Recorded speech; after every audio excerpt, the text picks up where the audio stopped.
হরে কৃষ্ণ। আগামী 17 জুলাই বুধবার 2024 সায়ন একাদশী। এই একাদশী কিভাবে পালন করতে হবে, একাদশী মহিমা এবং পালনের সময়সূচি সবিস্তারে এই ভিডিওতে আলোচনা করা হবে। দেখুন বন্ধুরা, একাদশী করার মূল উদ্দেশ্য হলো আমাদের ভক্তি এবং প্রেম লাভ করা, যা মুনি ঋষি দেবদেবীরও দুর্লভ। এই দুর্লভ বস্তু যদি আমরা লাভ করতে পারি তাহলে আমাদের জীবন সার্থক হবে। একাদশী তিথির দিনে যদি মাতা পিতার মৃত তিথি অর্থাৎ বাৎসরিক শ্রাদ্ধ উপস্থিত হয় তবে দ্বাদশী ব্রতের দিনে শ্রাদ্ধ প্রদান করবেন। কখনো একাদশী ব্রতের দিন শ্রাদ্ধ করবেন না। একাদশী কিভাবে পালন করবেন? একাদশীর আগের দিন,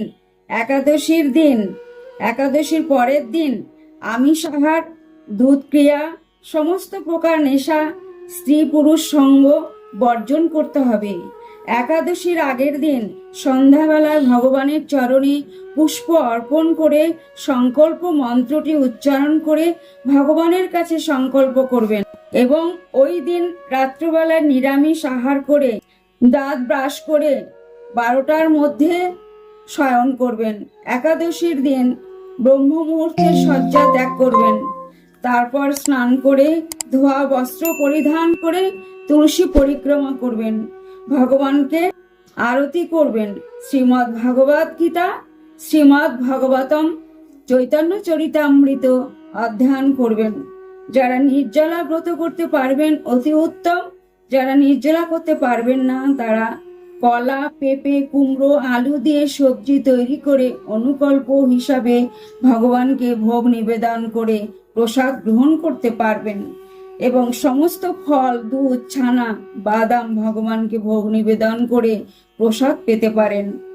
এই একাদশীর দিনে পঞ্চশস্য গ্রহণ করবেন না, কারণ পঞ্চশস্যের মধ্যে পাপ পুরুষ থাকে, তাই পঞ্চশস্য গ্রহণ করা কঠোর ভাবে নিষিদ্ধ। পঞ্চশস্য কি কি? ধান জাতীয়, গম জাতীয়, ডাল জাতীয় এবং জব জাতীয় খাওয়া নিষেধ। এখন আমি পারণের সময় বলছি। 18 জুলাই বৃহস্পতিবার একাদশীর পারণ ভোর 5টা থেকে সকাল 9:28 মধ্যে। এখন আমি একাদশীর মহাত্মা প্রদান করছি, আপনারা শ্রবণ করুন। মহারাজ যুধিষ্ঠির বললেন, হে কৃষ্ণ, আষাঢ় মাসের শুক্লপক্ষের একাদশীর নাম কি? এর মহিমাই বা কি? তা আমাকে কৃপা করে বলুন। শ্রীকৃষ্ণ বললেন, ব্রহ্মা এই একাদশীর সম্পর্কে দেবর্ষি নারদকে যা বলেছিলেন আমি সেই আশ্চর্যজনক কথা আপনাকে বলছি। শ্রী ব্রহ্মা বললেন, হে নারদ, এ সংসারে একাদশীর মতো পবিত্র আর কোনো ব্রত নেই। সকল পাপ বিনাশের জন্য এই বিষ্ণু ব্রত পালন করা একান্তই আবশ্যক। যে ব্যক্তি এই প্রকার পবিত্র, পাপনাশক এবং সকল অভীষ্ট প্রদাতা একাদশী ব্রত না করে তাকে নরকগামী হতে হয়। আষাঢ়ের শুক্লপক্ষের এই একাদশী সায়নী নামে বিখ্যাত। শ্রী ভগবান ঋষিকেশের জন্য এই ব্রত পালন করতে হয়। এই ব্রতের সম্বন্ধে এক মঙ্গলময় পৌরাণিক কাহিনী আছে, আমি এখন তা বলছি। বহু বছর পূর্বে সূর্যবংশে মান্ধাতা নামে একজন রাজর্ষি ছিলেন। তিনি ছিলেন সত্য প্রতিজ্ঞ এবং প্রতাপশালী চক্রবর্তী রাজা। প্রজাদেরকে তিনি নিজের সন্তানের মতো প্রতিপালন করতেন। সেই রাজ্যে কোনো রকম দুঃখ, রোগ, ব্যাধি, দুর্ভিক্ষ, আতঙ্ক, খাদ্যাভাব অথবা কোনো অন্যায় আচরণ ছিল না। এইভাবে বহুদিন অতিবাহিত হলো। কিন্তু একসময় হঠাৎ দৈব দুর্বিপাকে ক্রমাগত 3 বছর সে রাজ্যে কোনো বৃষ্টি হয়নি। দুর্ভিক্ষের ফলে সেখানে দেবতাদের উদ্দেশ্যে দান মন্ত্রের সাহা, সধা ইত্যাদি শব্দ বন্ধ হয়ে গেল। এমনকি বেদ পাঠও ক্রমশ বন্ধ হলো।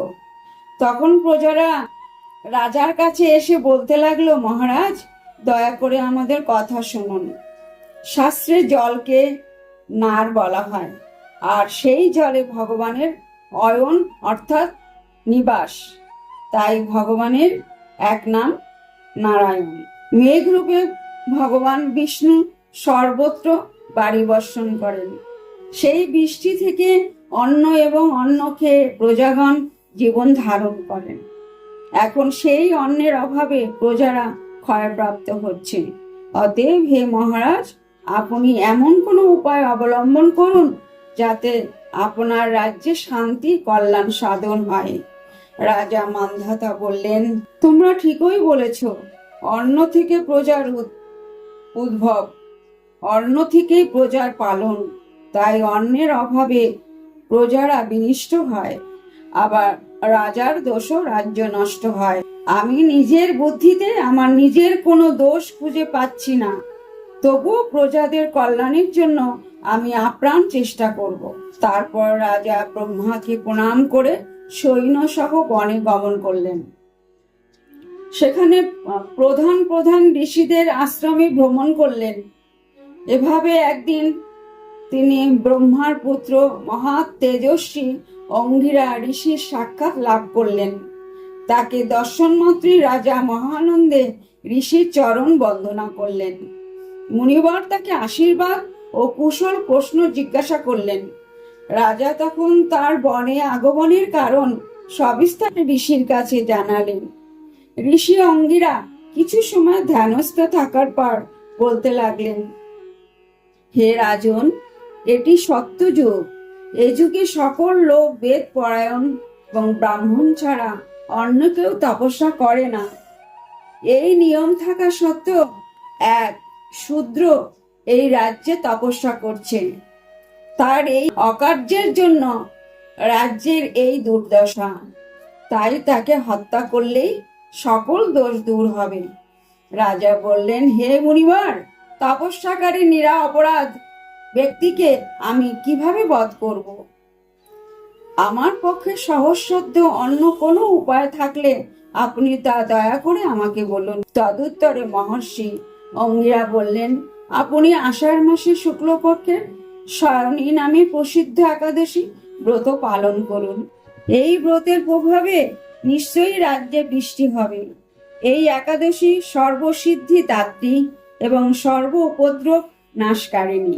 হে রাজন, প্রজা পরিবার বর্গ সহ আপনি এই ব্রত পালন করুন। মুনিবরের কথা শুনে রাজা নিজের প্রাসাদে ফিরে এলেন। আষাঢ় মাস উপস্থিত হলে রাজ্যের সকল প্রজা রাজার সাথে এই একাদশী ব্রতের অনুষ্ঠান করলেন। ব্রতর প্রভাবে প্রচুর বৃষ্টিপাত হলো। কিছুকালের মধ্যে অন্ন অভাব দূর হলো।